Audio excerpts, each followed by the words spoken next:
अस्सलाम वालेकुम बच्चों। आज हम सबक नंबर 2 हकीकी आदात का मजमूआ सवालात 2 देखेंगे, जिसमें सवाल नंबर 1 दिया हुआ है। दर्ज झेल सवालों के कसीर मुतबादिल जवाब में से सही मुतबादिल जवाब तलाश कीजिए। पहला सवाल है, उसमें दर्ज झेल में से गैर नातिक अदद कौन सा है। बच्चों, गैर नातिक अदद गैर मुतवाली होता है और गैर मुख्ततिम होता है। इसका मतलब ये हुआ, अशरी सूरत जो होती है नातिक अदद गैर नातिक अदद की, वो मुतवाली नहीं होती, यानी रिपीट नहीं होते नंबर्स अशारिया के बाद के, और गैर मुख्ततिम होती है, यानी तकसीम जो होती है वो ख़त्म नहीं होती। और या अगर जज़र के अंदर कोई अदद है तो वो मुरब्बा नहीं होगा, मकब नहीं होगा, वो जज़र से बाहर नहीं निकलता, उसे हम कहते हैं गैर नातिक अदद। अब यहाँ पर 4 ऑप्शंस दिए हुए हैं हमें। पहला ऑप्शन है जज़र में 16/25।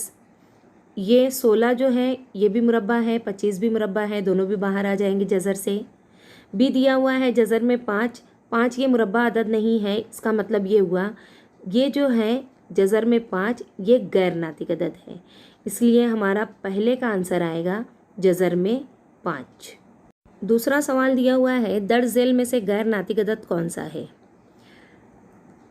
यहाँ अशारिया की सूरत में दिए हुए हैं नंबरात। पहला नंबर जो है वो मुख्ततिम है 0.17। दूसरा नंबर मुतवाली कसर है, रिपीट हो रहे हैं नंबर्स, ये भी नातिक अदद है। तीसरा नंबर भी रिपीट हो रहा है, इसका मतलब ये भी नातिक अदद है, मुतवाली है। डी जो है इसमें नंबर्स रिपीट नहीं हो रहे हैं। 1 के बाद 0 है सिंगल, फिर 1 आया, फिर डबल 0 आया, फिर 1 आया, फिर ट्रिपल 0 आया, यानी ये नंबर जो है गैर मुतवाली और गैर मुख्ततिम है। आगे डॉट डॉट डॉट बने हुए हैं, इसका मतलब गैर मुख्ततिम है, इसलिए ये होगा गैर नातिक अदद। तो सेकंड का आंसर आएगा हमारा डी। तीसरा सवाल दिया हुआ है, दर्ज झेल में से किस अदद की कसर अशारिया सूरत गैर मुतवाली गैर मुख्ततिम दोहराने वाली होगी। अब देखिए बच्चों, गैर मुतवाली मतलब रिपीट ना हो, गैर मुख्ततिम ख़त्म ना हो, और दोहराने वाली, सवाल में गैर मुतवाली और दोहराने वाली ये दो अपोजिट अल्फाज इस्तेमाल हुए हैं।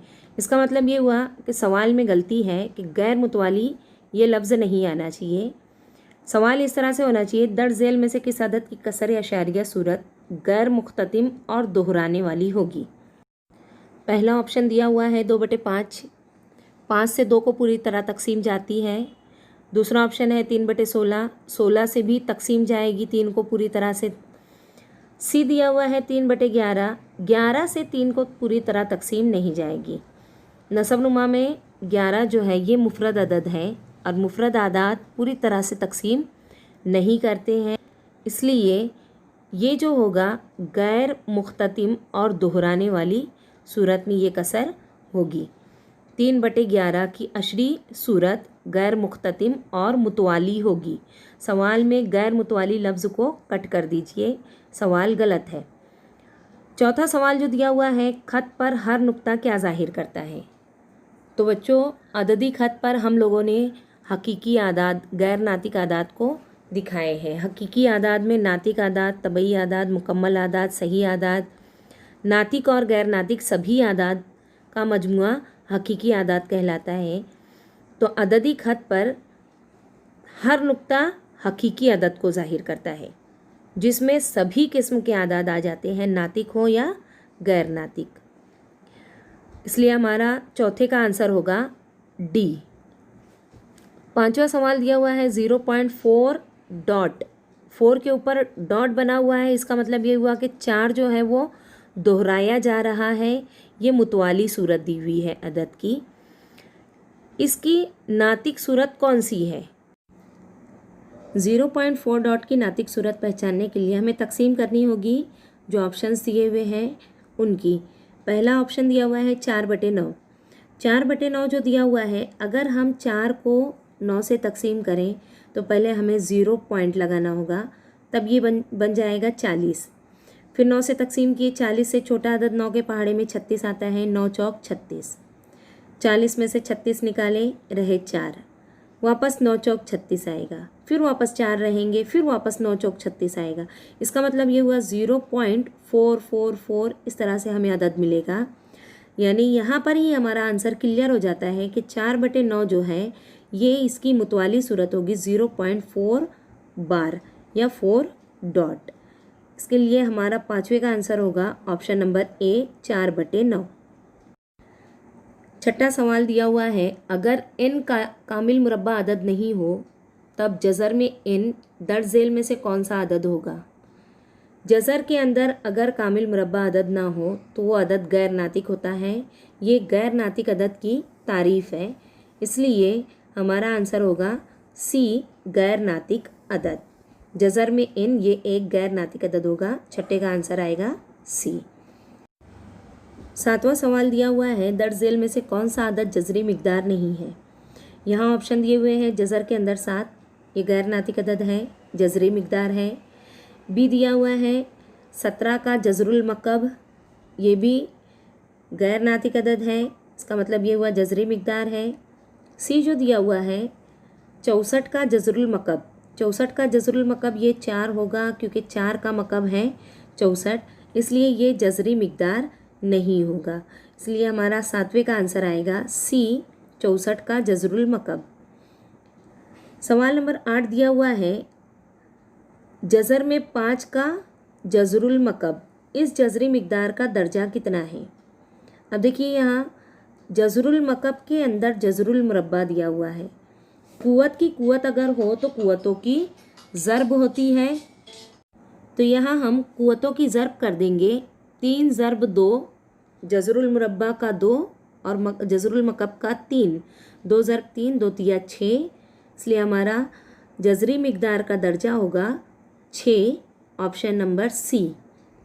9वां सवाल दिया हुआ है, 2 जज़र में 5 जमा जज़र में 3, इस 2 रुकनी की मज़दूज जोड़ी कौन सी है।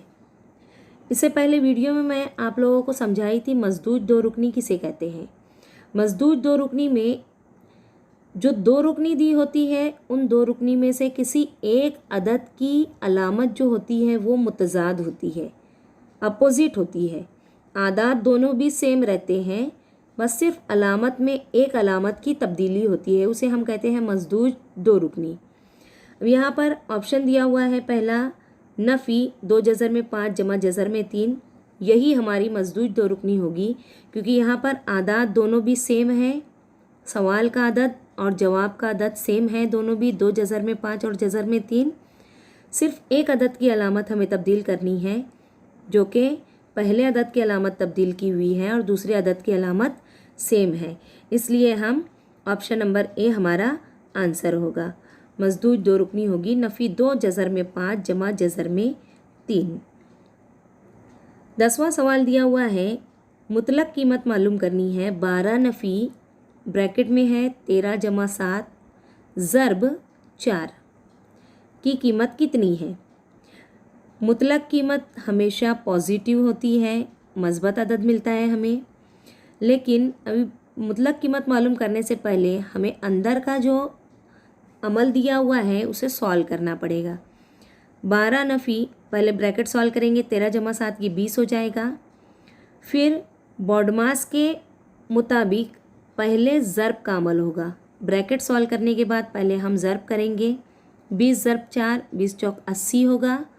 80 में से 12 जब हम निकालेंगे, 12 नफ़ी 80 तो हमें मिलेगा नफ़ी 68। नफ़ी 68 की मुतलक कीमत अभी बताई मैं आप लोगों को, मुतलक कीमत हमेशा पॉजिटिव होती है, इसलिए नफ़ी 68 की मुतलक कीमत होगी जमा 68।